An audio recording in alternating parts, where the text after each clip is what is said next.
Hello, and thank you for joining us for the Dead River Review Catch and Release Party. My name is Katie Durant, and I'm the teacher who teaches the English 151, which is linked to the IDS class that produces the Dead River Review every spring. And first off, I wanted to welcome the Dean of Liberal Arts, Matthew Olsen, who's going to say some words of welcome.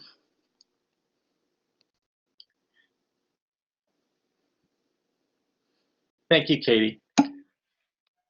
So first and foremost, I'd like to welcome everybody to the Dead River Review Catch and Release Party on behalf of the college. I'm Matthew Olsen. I'm the Dean of Liberal Arts, and I want to say that the Dead River Review is such a fantastic publication. It's only a few years old, actually, and I was part of the group that helped to get our literary magazine restarted. That was just in terms of administration and support from the college, but the passion of the faculty members and the talent of the students has continued to create a really fantastic literary magazine. And with all the stress that we're all going through right now, this event, I hope, is a bright spot for everyone involved. So welcome to the event, and I'm looking forward to hearing the creativity of the students, the faculty, and the alumni that are present. Thank you.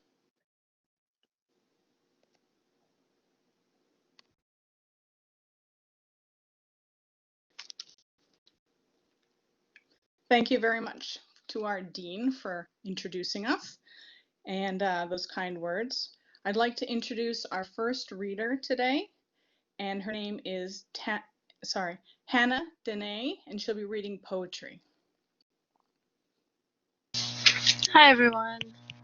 I will be reading 2 poems today. The first is titled Our Moon. That night we lay side by side under stars.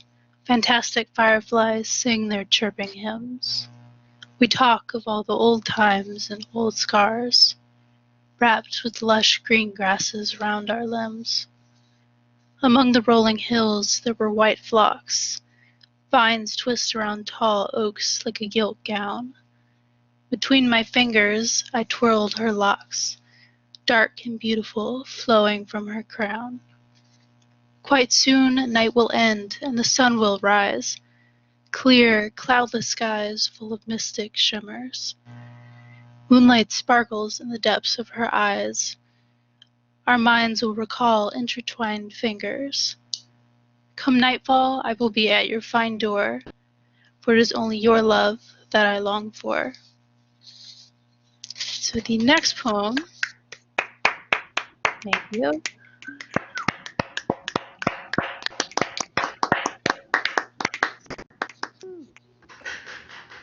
The next poem I will read is titled My Pussy and I.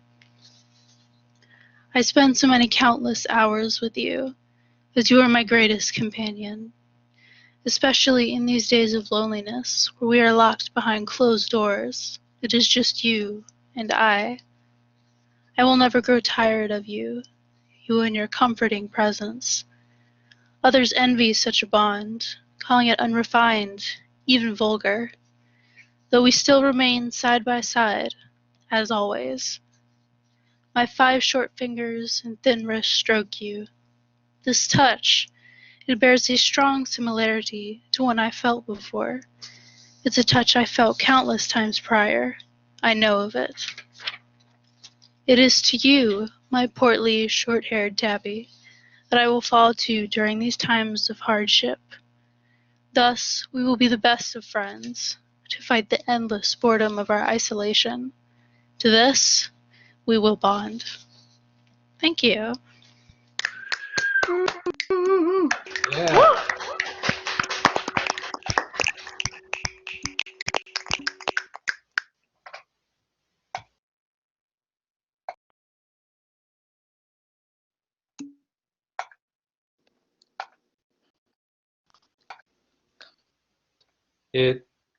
It looks like Katie got bumped out for a moment.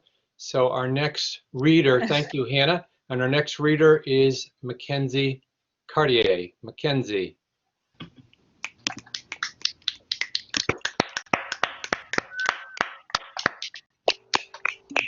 Right. Hello, everyone.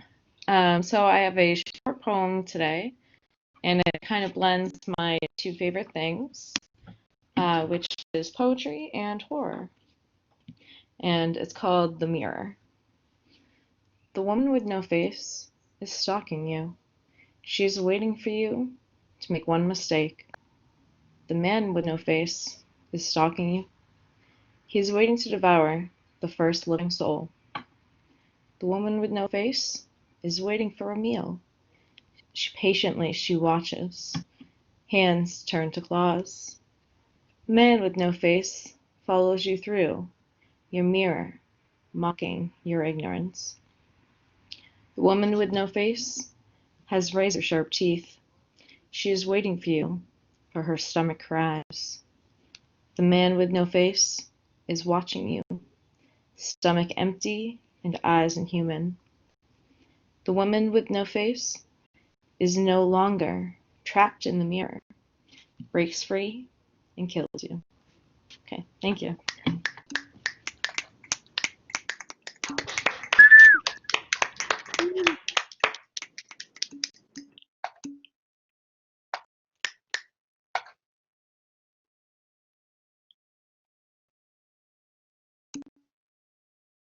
Looks like we got, Katie, you there? Gonna double check her connection there. Well, looks like Katie's having a little connection issue. You back, Katie? Okay. Our next reader, James Grenier. James, let's hear it. Hey everyone, see me all right? Good, yeah, I guess so.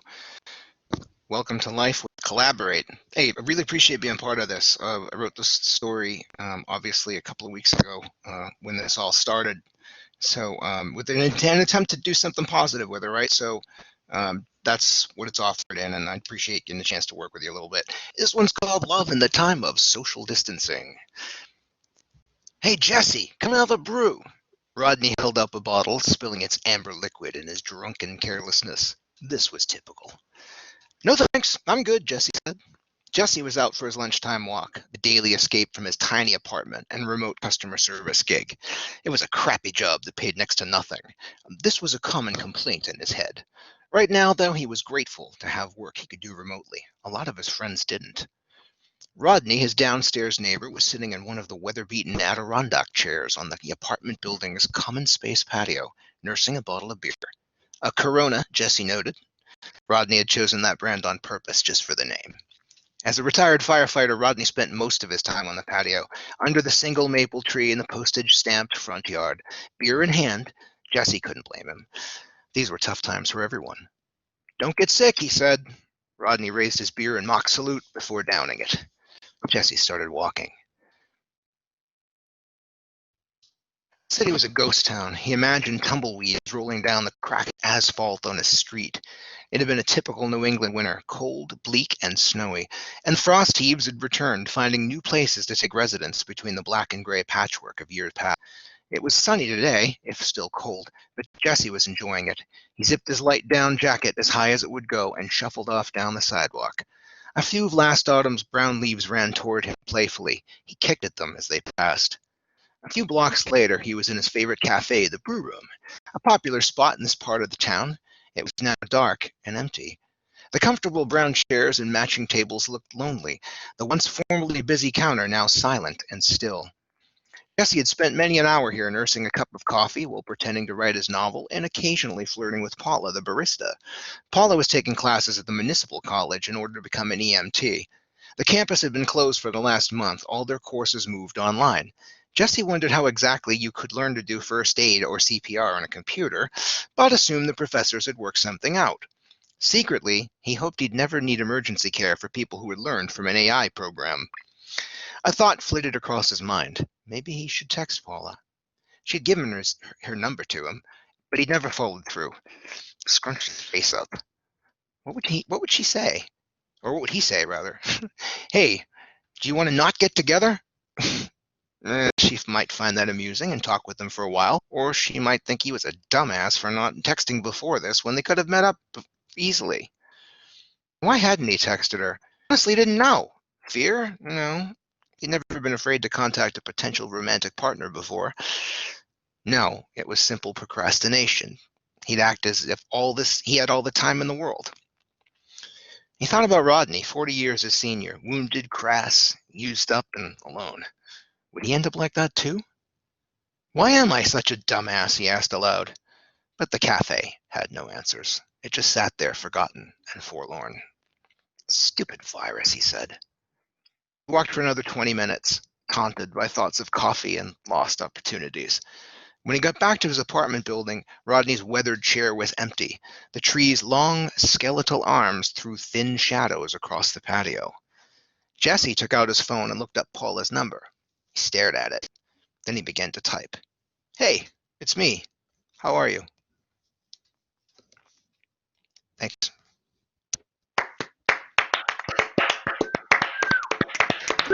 Stop, Jim. Good work.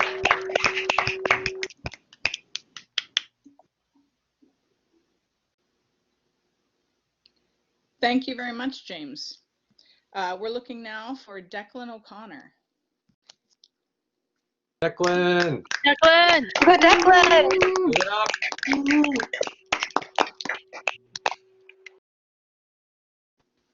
Okay. Or Katie, Sorry, want we to? may have to, yeah, sure. We may have to come back to Declan. So we're going to move on to Gina Guerra. Let's hear it for Gina.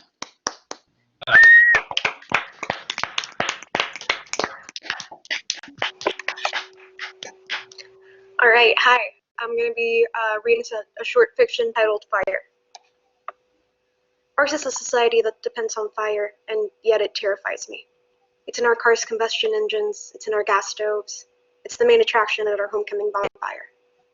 Fire is invaluable in legends across the world. Prometheus stole it from Olympus, Maui from the Mudens. Hell, even Exodus tells of God leading his children through the desert as a pillar of fire, his brilliance guiding them to their destination. Yet freshman year, a friend lit a lighter nearby and I sprinted to the bathroom to puke. Fire no longer makes me so anxious that I need a toilet or a bucket, but its presence continues to unnerve me, its necessity and abundance continuing to plague me. Noah doesn't have this issue. He carries his white lighter everywhere, always ready to smoke, always down to get high. I met him homecoming weekend through mutual friends, and I melted in his presence. Never in my life had I experienced something so strong so soon, and in that moment I knew why Icarus flew so close to the sun when he knew it could destroy him. Within a week I kissed him, and enough sparks flew to ignite a blaze all around us. It consumed me. I didn't melt, I evaporated. My body ceasing to exist and my mind burning down so that all that was left was a passion and a love I hadn't previously been able to admit that I felt. When I was with him, I was Icarus and he the sun. I needed his warmth and brilliance, and I fell fast and hard. I stopped fearing fire. He smelled like smoke and weed, so they became my favorite smells. He carried a lighter, so I craved its warmth instead of fearing it. He was a pillar of fire, and I chased him desperately.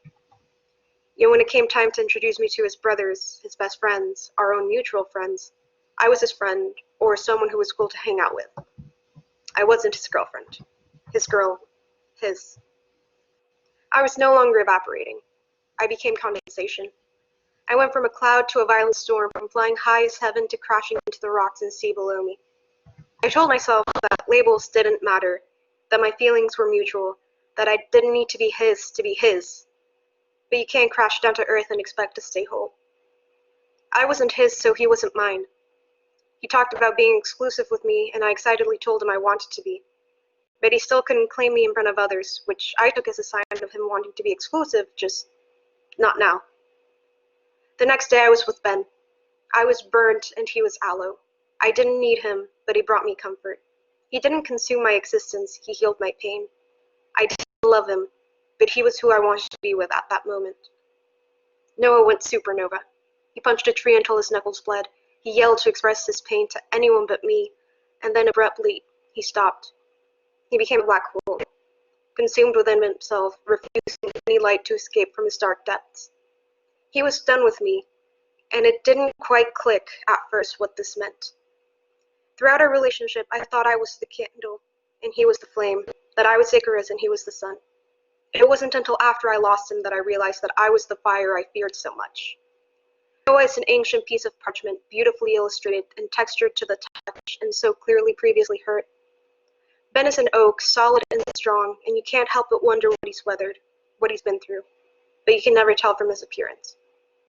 I am the fire that boiled the ink from the parchment and left it scorched, that spread to the oak and ate out its root, that hurt those who sought my warmth. I'm sucked into the black hole that Noah became. I can't escape him. My DD for the Theta Psi party had gotten high. His car smelled like marijuana. It used to burn my nose, but it's sweet and nostalgic now, and I tear up because I remember laying on Noah's chest as he had weed in his front pocket of his flannel. I lay in my bed and remember laying there with him, legs wrapped around him even as he has his back turned towards me. I feel the warmth, see a light, follow a star, and suddenly I'm chasing the pillar of fire again, figuring out where I'm going to go, where I'm meant to end up. I hurt him and I can't take it back. I want to apologize for hurting him, to clarify why, to reassure him that my mistakes in no way reflect on him, to make sure he knows that my straying was not because I didn't love him, but I can't. I am fire. I am death. He saw me the other day and his face gave away his feelings. Repulsed, hurt, upset, agitated. I want to apologize, but he doesn't want an apology. He wants me gone. I start doubting. Do I want to apologize to help him or to help myself? Is it so that he has closure or so that I feel better? Do I even deserve to be forgiven? My sight, my voice, my presence, all they do is hurt him. So how can I apologize? How does fire reconcile with its fuel? How does Icarus come back from his fall? Thank you. Woo!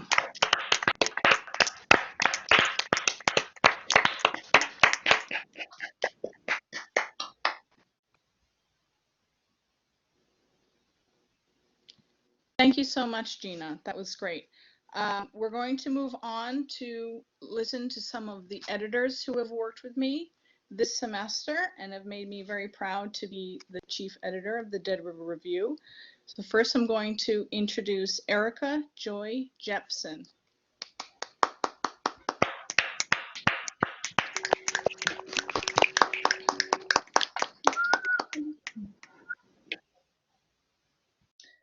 Hi, thank you.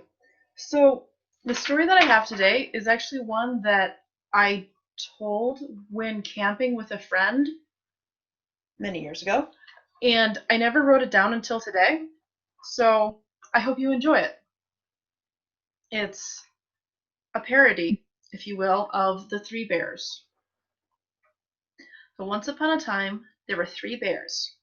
A great big papa bear, middle-sized mama bear, and a wee little baby bear. They lived in a house in the forest. Inside, they had three chairs. A great big chair for the papa bear, a middle-sized chair for the mama bear, and a wee little chair for the baby bear. Upstairs, they had three beds. A great big bed for the papa bear, a middle-sized bed for the mama bear, and a wee little bed for the baby bear. Now, these three bears were not your ordinary three bears. Because these three bears, they liked to eat little girls. And see, what they would do is during the night, when it's dark out, everybody's asleep, and Papa Bear would go to a nearby village. And he would sneak into a house so quiet, nobody would wake up. Then he'd look around, he would find a little girl, he would pick her up, she looked so good and so scrumptious, but no, he must resist the temptation. He would take her home and give her to Mama Bear, and she would cook up the little girl for them to eat. And Baby Bear liked to eat the toes. So after a while, the villagers kind of got upset because of this, believe it or not. And so one day all the men got together and they went out to kill the three bears. That same morning, Mama Bear made little girl porridge for breakfast. But the porridge was too hot to eat, so they all went out for a walk. And while they were out, a little girl named Goldilocks came to the house, and she knocked on the door, but there was no answer. "Hello?" she called out, but no one answered. So, being a naughty little girl, she went inside. She sat down in the great big chair, but it was too hard.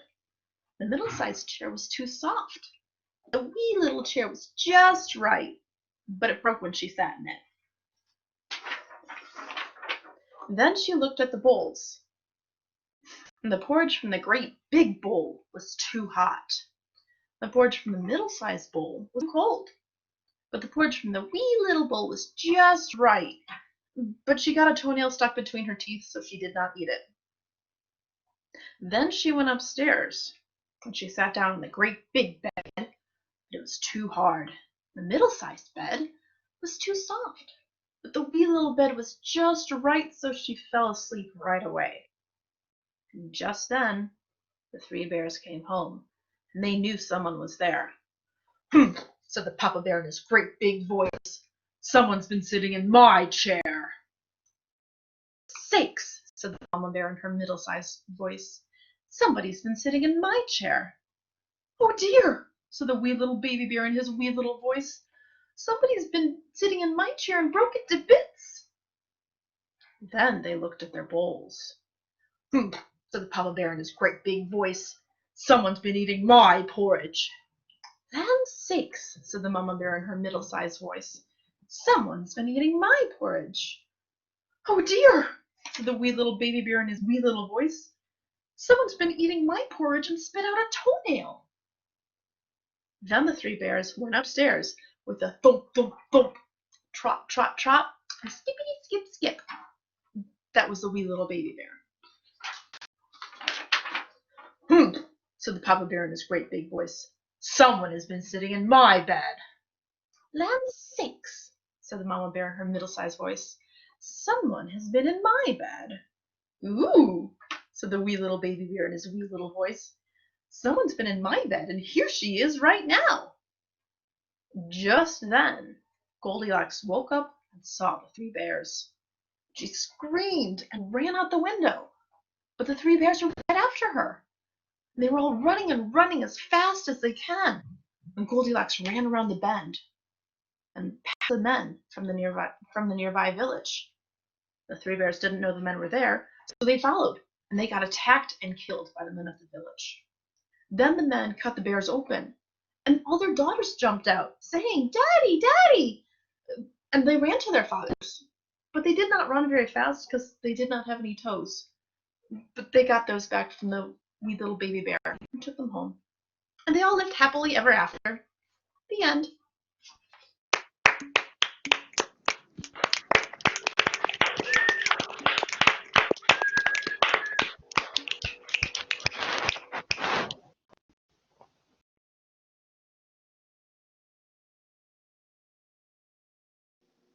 Thank you so much, Erica. That was very amusing.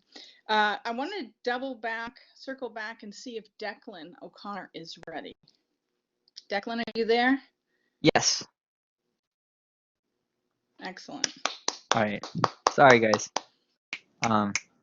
Hello. I'll be reading two poems for you guys. One is an untitled, and the other is titled "The Cat Yaks in the Background." All right, that one first. Backhand smack to the back of the head. A helpless cry from a hopeless boy. So hopeless is he without a clue that the cat yaks in the background.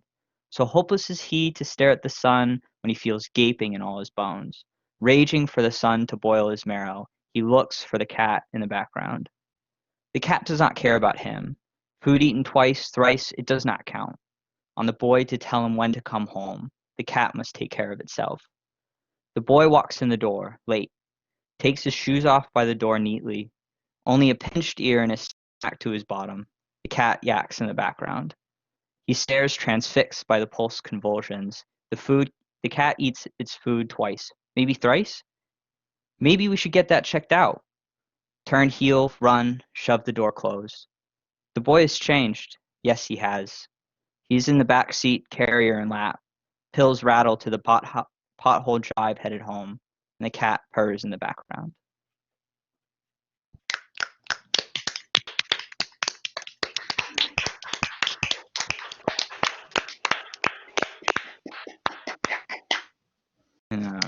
And this one is one that I wrote kind of recently, so it still doesn't have a title, but here it is.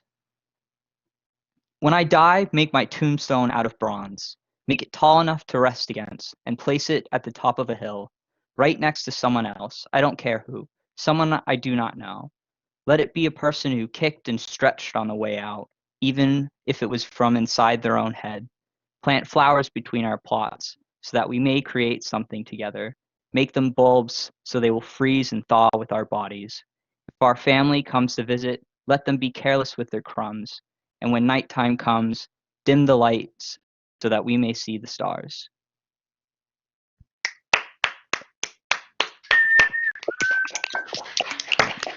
Thanks, guys.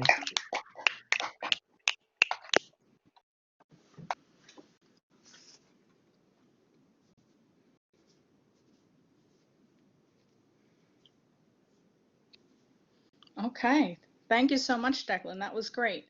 Now I'm going to circle back to introduce another one of my editors, which is Ray Miller, and he's going to read some poetry for us today.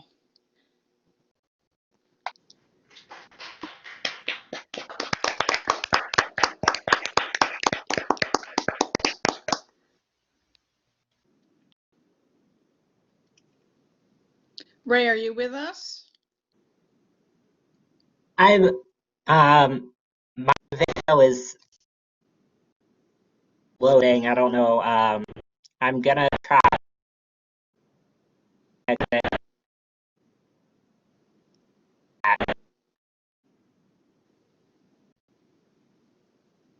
Ray, your connection is not good. I'm going to try again after a couple of people, okay? Your sound is cutting out. Okay, Ray is going to come back to us. So now I'd like to introduce another one of my editors, is MJ Boujol. Hi guys, hope everybody's well. Thanks. This is a short story called Canadian Quandary. White lines stitched along the gritty weave of the Canadian highway. Thousands of pointed pines had flicked by Jason's passenger side window for hours. He anticipated that a long, boring road trip would be made longer by his journey mate, Cousin Rick, at the wheel. If his engine light hadn't been on all week, he would have made the trip solo, but money was tight, and Rick offered to share fuel costs. He figured he could deal with his opinionated older cousin if he just kept his mouth shut. They were never close, never spoke much. He just knew that Rick was at the opposite end of the political spectrum from himself, and they agreed that all conversation of that nature was to be cautiously avoided. 3 days of beer, boat rides, and bonfires on the beach lay ahead of him. This was the weekend of the biennial family reunion. Relatives gathered from all over the U.S. and a few from Europe. He had been invited to everyone since 2013, but with school and work, he could never quite get the weekend free. This year, he planned to attend, no matter what. Even if they all did speak French and he would only understand maybe half a dozen of them. The Canucks knew how to party, and he was ready for a good time. Jason pressed the back of his head into the headrest. The trees were flickering by, were nearly hypnotizing him. He yawned and sighed. I never realized how many damn trees there were from Boston to Bathurst. Yep, there's a lot of them, said Rick. You ever fall asleep on this ride up? Nope, too busy. Doing what? Looking for moose. Why? Kidding me? They come walking right out on the highway. 800, 1,000 pounds. They'll total a car like this, and anybody inside will be done for. That's why, city boy. Holy shit. Yeah, best you keep a lookout on your side, too. Keep you awake. Jason had never seen a real moose, only photos, usually hunters' trophy pics online, which he would scroll quickly past. Ever hit one? Jason asked. Shit, yeah, a couple of them. Drove all night coming up here back in, must have been late summer of 15. It was just coming on dawn. Sun was about to break. A monster bull walked right out in front of me. Lucky I was full up to my eyeballs with black coffee. Took the legs right out from under him. He hit the passenger side. Jesus, it sounded like a bomb. I walked away. Caused a lot of damage to the Silverado, though. What about the moose? Ha! Most of the meat of him was all over the side of my car. Did he die? You're kidding me, right? Rick looked at Jason in disbelief. What'd you do? Had the car towed. Your cousin Jean-Luc came and got me. Only regretted that I didn't have my chainsaw and a cooler in the trunk. What for? God damn, you are stupid, boy. To carve what I could off that moose. Could have stocked the freezer for half the winter. The image of Rick leaning over a dead moose, sawing it into its still warm body on the side of Route 95 sickened him, but he wasn't surprised. Rick was a hunter. To say he was a gun enthusiast was an understatement. Jason had never held a gun in his hand, and he never planned to. The other time was in January, about 12 years ago. Roads were icy. I could see him step out on the road about 10 yards up ahead. Figured I had time. I hit the brakes, spun out like a motherfucker. I had the Honda then. I spiraled down the road like a tornado, took that sucker right with me, knocked him clear past the median. He got clipped by a truck going in the opposite direction. That bastard was in pieces all over the road. What a fucking mess. Okay, that's enough. Too much blood for you, huh? Rick snickered. No, I just don't. Now, what in the hell do you think you're going to see when you get up north? Jason figured people like himself, guys who work in offices all week and let loose on the weekends. How different could it be? Okay, what am I going to see? Jason was already tired of this conversation. You think you're going to go sit around drinking beer and sending out for pizza? Yeah, why not?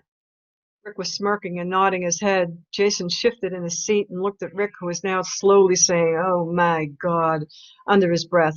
Look, you're going to go out on your cousin's boat, catch some fish, maybe bring in some lobster. You're going to gut the fish, boil the lobster, tie on a bib, and dig in.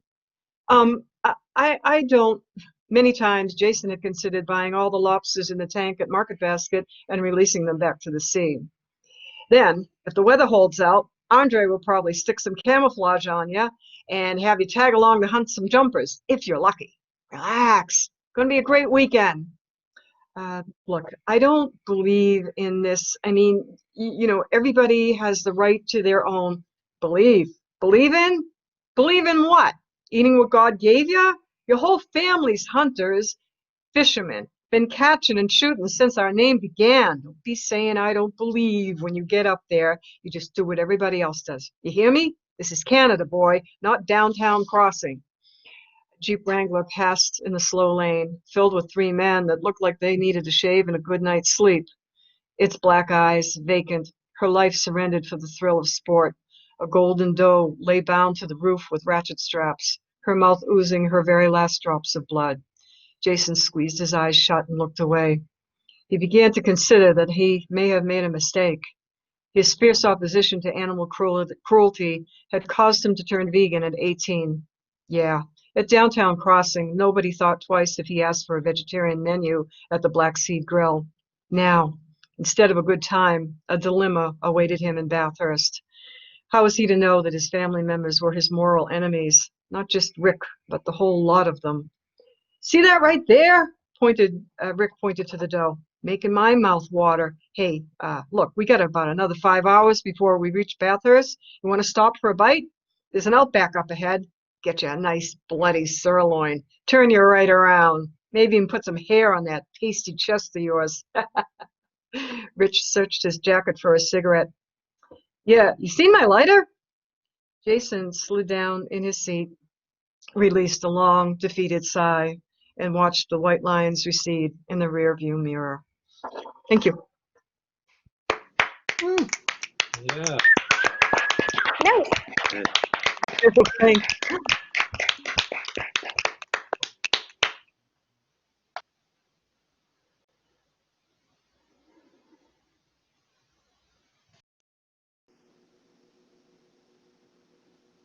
Okay, thank you so much. That was great, MJ. I want to thank my editors again, Mark DeRogier, Erica Joy Epson, MJ Boujol, and Zach Rahid. Some couldn't be here today for this. So next, I would like to read you a little piece of my own, and then I will introduce our final two readers. This is nonfiction. It's part of a larger memoir that I'm working on. This is called Meeting Rosemary. I never knew my grandmother Rosemary. We lived no more than 2 hours away, but we never visited. I only saw her once at a May Day party at someone's house. Kids were dancing around the maypole, so my sister and I grabbed ribbons and skipped and wove ourselves between first and second cousins whom we had never met. We didn't even know we were related, and I don't think we saw any of them again. No one asked us who we were, and we didn't know anyone there except for Uncle John. Rosemary gave us cookies and cans of soda in the kitchen. She was only an old lady in a sweater, a skirt, and chunky black shoes. As we were leaving, she came out to our car. She bent to peer into the back seat of my mother's car, her pearl necklace falling away from her chest. All buckled up with the straps rubbing against our necks, we looked back at her. She said, "Nice kids," without smiling, and she walked away. My mother was the oldest of Rosemary's 8 children. When she was young, my mother had to get her brothers and sisters ready for school and ready for bed. Uncle John didn't sleep easily as a baby. My mother said Rosemary would slap him so he would cry himself to sleep. She said nothing else for it. Later, when he would climb out of his crib, Rosemary tied John in with a harness, then with 2 harnesses tied back to front. I have heard the story of Uncle John at 3 years old being found 4 blocks away in the center of town naked. To stop his wandering, Rosemary fixed him to the tree in the front yard with a leash and his double harness. In the winter, she hooked him up inside the garage. After telling the story to me from his perspective, Uncle John shrugged and said, "What are you going to do?" At Rosemary's dinner table, children could be strapped to their chairs and forced to finish their food. Dropping a fork on the floor was a punishable offense. I have heard that at Thanksgiving she would make a monstrous amount of food and force the family to finish it all. My mother says Rosemary fed her until she had to vomit. When my grandfather came home from work, he had to punish the children for everything they had done wrong during the day. Rosemary would tell her husband what they had done. My mother said Rosemary made things up too. My grandfather held the belt and beat the kids, but he largely escaped blame, particularly from my mother, as she forgave him when he apologized on his deathbed. My mother never forgave Rosemary. Instead, she kept us from her. This was at least as much to spite Rosemary as it was to protect us. Rosemary sent no cards and never tried to contact us, nor did she ever see her great-grandchildren. We didn't send anything to her because my mother said she was evil, and without any other experience of her, that's what she became for us. We couldn't see her any other way. Of course, had we known who she was on that May Day, we still would have eaten the cookies. When Rosemary was dying, my mother and I made a plan to visit her in hospice. Perhaps we didn't really want to go. We took forever to dress, to eat, to get in the car. We looked up directions at the last minute. We were struggling with my 2 small children, then 3 and 4 years old, dressing them nicely and strapping them into the car when Uncle John called to ask if we were almost there. We became lost on the way. We took the wrong exit. We had to double back. 20 minutes before we arrived, and more than 30 minutes after we should have been there, Uncle John called again. Rosemary had died. The nurses suspected that she had passed on a half hour before, but the machine was picking up John's pulse and broadcasting it as Rosemary's. Instead of sounding like his mother had just died, over the line Uncle John's tone was elevated, fresh, as though he had completed a heavy task. He said to still come, and when we arrived, he and his girlfriend Karen hugged us and brought us to a nearby candy store, where a jovial great Uncle John bought chocolates, lollipops, and stuffed animals for my children. Leaving the store, Uncle John presented my mother and me with fudge and oversized mugs covered in pastel peace signs that he had bought while we were not looking. My mother teared up, and we thanked him profusely and guiltily because he had just lost his mother too, and we hadn't thought to buy him anything. Rosemary was cremated, and at the funeral, this seemed to be a relief to her children. She was reduced to a small marble box that Uncle John held in one hand. He lowered her down into a 1-foot square hole, with his arms sinking into the earth until the shoulder of his dress shirt was swallowed up. After the funeral had passed, my father said he would have liked to have gone. I didn't even think to tell him that Rosemary had died. I could not imagine he wanted anything to do with her. But he said, "Not everyone thought she was as bad as your mother did." I don't pretend to understand. Thank you.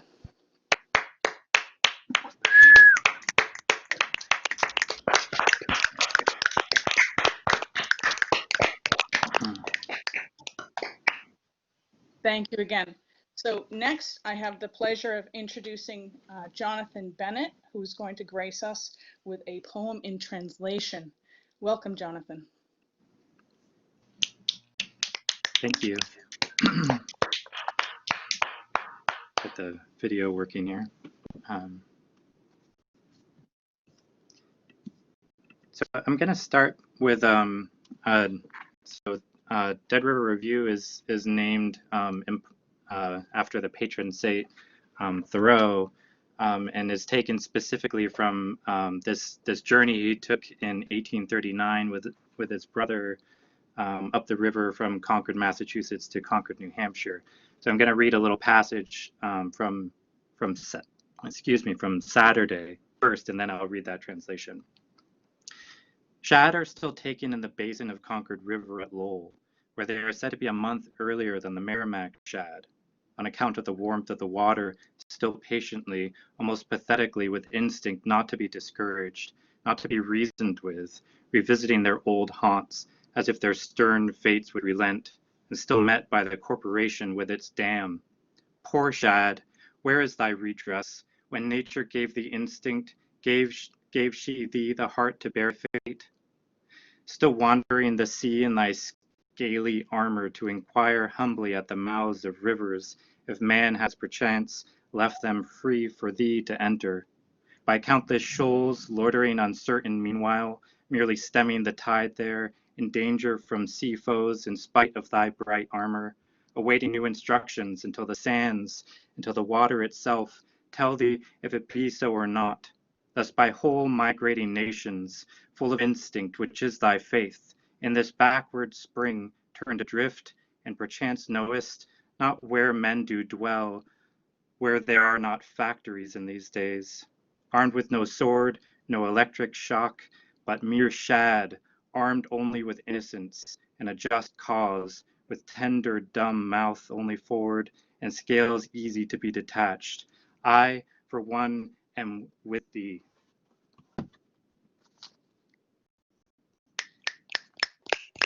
And now I'm going to read a poem, or two poems that I'm currently working on translating by Fred Lafortune. He's a Haitian poet. He writes in Creole, and I've been working on translations together with another Boston-based poet, Jean-Denis Joachim. So the title of the book, it's a book-length poem, is called "Let's Go to Lazille." All doors shut on daybreak when you left. Large tarpaulin covers my window. Here there is no sun, no greetings. Here there is no love, no giving of the eye. Each time night arrives, I think of you. Everything was over on a day like this, when life expired, leaving crumpled clothes. All doors shut on the horizon. I live with myself, I and I like two images, two sleepwalkers, two zombies searching for salt in your absence. Each time night falls, my dreams fly like bats, finding their way upside down. Each time night arrives, I think of you. This is when all parting times enter my memory. This is when you hide in me, just as world history hides in sand dust by the ocean. This is when you bloom inside me, like small wildflower in paradise parterre. This is when you dwell in me as eternity in the space of a second. Tell me how to love you, the way no one ever does. I was born, grew up, aged, and died to never stop loving you. I wish you were there still, though you seem so far, as if I am lost in your silence. Let's go to Lazille, darling, when your petticoat stretches are all crumpled at my feet. Thank you. Beautiful.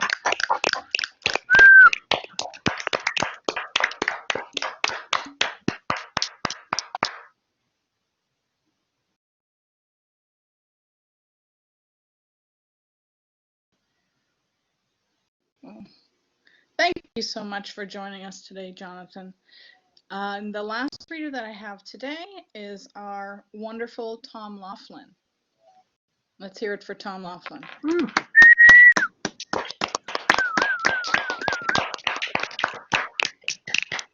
Okay. Well, great to be here in the mix of some wonderful voices. Great work. Thank you, Katie, for putting together this wonderful journal. Looking forward to reading this latest edition with all these amazing writers here and others I know who couldn't make it. So really looking forward to things. I am going to pitch in a couple of poems, a couple of short poems. One from one that I finished a few weeks ago that's from times pre-coronavirus and January incident that led to this. And the other one that came out recently for me a few days ago, that's a time of the virus poem. First poem is called Pond Skaters. Beyond the woods, a brightening sky opens up above the great pond, and a white Mercedes eases onto the snowy shoulder. The two heads that emerge are snowy too, but their wrinkle of years are erased by the hockey skates they carry, the rippled blanket of cottony clouds overhead, and a speck of sun climbing the distant tree line to spank the gray ice with shafts of yellow. After lacing up, they take off, cutting and gliding out across the pond's shiny hardness. They're careful to avoid the refrozen holes of yesterday's ice fishermen, dotted here and there, small circles of blackness that hint at the pond's murky depths.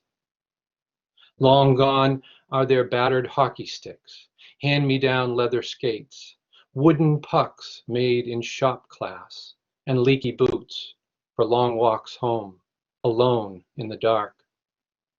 One of the snowy heads has brought a frisbee, and it sails now between them, floating up through January crisp air and this morning sunny calm that squints them into smiles.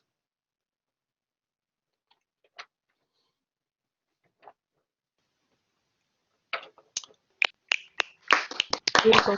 Thank you. And this second shorter poem is called Unwanted Visitor. The pandemic peddler's bag spills a tumble of days across my tired kitchen table, once shiny wares grown dull and undistinguishable. Thank you.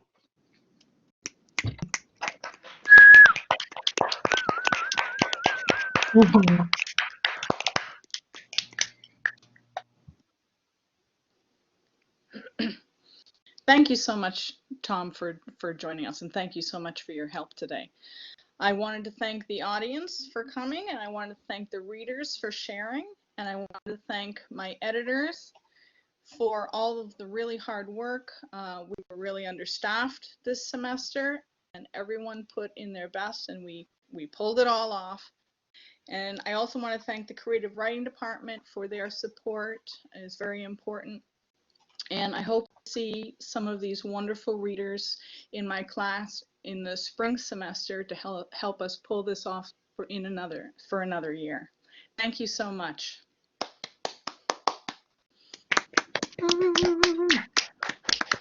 Bye, everyone. Be well.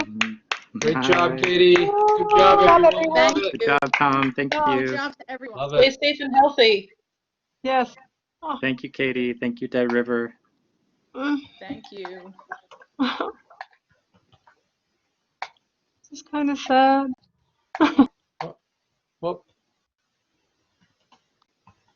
maybe an announcement.